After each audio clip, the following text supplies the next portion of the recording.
Sebenarnya saya pernah bersekolah di Indonesia selama 10 tahun. Dari sekolah dasar, SD, kemudian saya sampai ke SMP, baru saya pindah ke Malaysia. Jadi di sini saya melihat ada, bukan semua saya bilang, orang-orang Indonesia dia melihat Malaysia ini sesuatu yang sebenarnya salah. Contohnya seperti mereka ada menganggap bahawa orang-orang Malaysia ini adalah orang-orang Melayu dan orang-orang etnis Cina dan India itu adalah pendatang. Kan waktu itu kita pernah waktu juara Piala AFF 2010, kita punya coach adalah K. Rajagopal. Jadi mereka menganggap K. Rajagopal itu adalah import dari India. Sebenarnya bukan.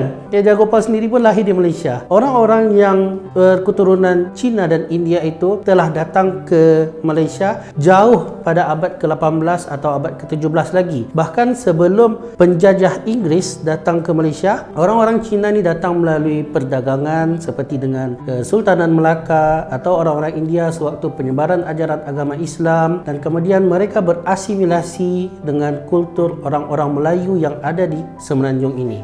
Dan kemudiannya ramai juga yang menganggap Malaysia adalah di Semenanjung Tanah Melayu, dan yang di Sabah Sarawak di utara Kalimantan itu adalah kawasan bukan Malaysia punya. Ada yang seperti kaget kalau saya bilang saya pergi ke Sarawak dan mereka tanya, Sarawak di mana? Saya bilang di utara Kalimantan. Toh, sejak kapan Malaysia ada di Kalimantan? Sebenarnya di Pulau Kalimantan itu ada Malaysia, iaitu negara bahagian Sabah Sarawak, dan juga negara Brunei. Dan lagi satu, ada juga yang bilang orang-orang Malaysia ini dia suka memplagiat adat istiadat atau makanan atau budaya orang-orang dari Indonesia. Seperti yang tadi saya sudah ceritakan, ramai orang keturunan dari Cina, India datang jauh sebelum Malaysia merdeka. Begitu juga dengan orang-orang di kepulauan yang sekarang ini menjadi negara Indonesia, iaitu di Kepulauan Nusantara ini, mereka saling bermigrasi, berpindah ke sana ke sini, seperti orang-orang dari Bugis, orang-orang dari Jawa, dari Banjar, dari Minang ke Semenanjung Tanah Melayu. Dan di sanalah kultur asimilasi ini terjadi. Mereka mengembangkan apa yang mereka ada di jiwa mereka itu di Tanah Melayu ini, sehinggalah Malaysia merdeka dan kemudian menjadi salah satu budaya dan adat istiadat di Malaysia juga. Orang-orang Indonesia ramai juga yang menganggap kalau orang Malaysia dia ngomongnya kenapa, mengapa, macam mana. Bukan.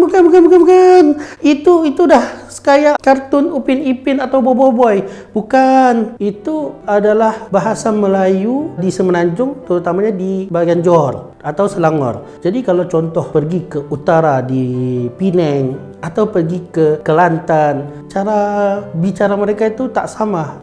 Belum lagi kalau pergi ke Sabah Sarawak. Sabah Sarawak itu pun cara bicaranya hampir ada logat yang sama dengan Indonesia, tapi ada bedanya sedikit. Dan yang paling salah pengertian itu adalah ramai orang Indonesia yang bilang Malaysia ini merdeka secara giveaway. Sebenarnya kalau dilihat daripada sejarah Malaysia, jauh sebelum merdeka 1957, banyak peperangan yang berlaku di antara penduduk pribumi, penduduk tempatan dengan Inggris, seperti Antanum di Sabah, Rentap di Sarawak, Datuk Bahaman di Pahang. Itu semua adalah peperangan yang menumpahkan darah penduduk tempatan demi kemerdekaan Tanah Melayu, Sabah Sarawak waktu itu. Dan apabila merdeka, kemudian mereka bergabung dengan Sabah Sarawak yang sama-sama merdeka daripada Inggris, sehingga membentuk Malaysia tahun 1963. Jadi sebenarnya sejarah ini luas untuk dipelajari. Kita coba bertanya kepada orang yang arif supaya kita tak salah kaprah terhadap apa yang kita faham sebelum ini. Bangkit bila ditolak jatuh, bagilah semula.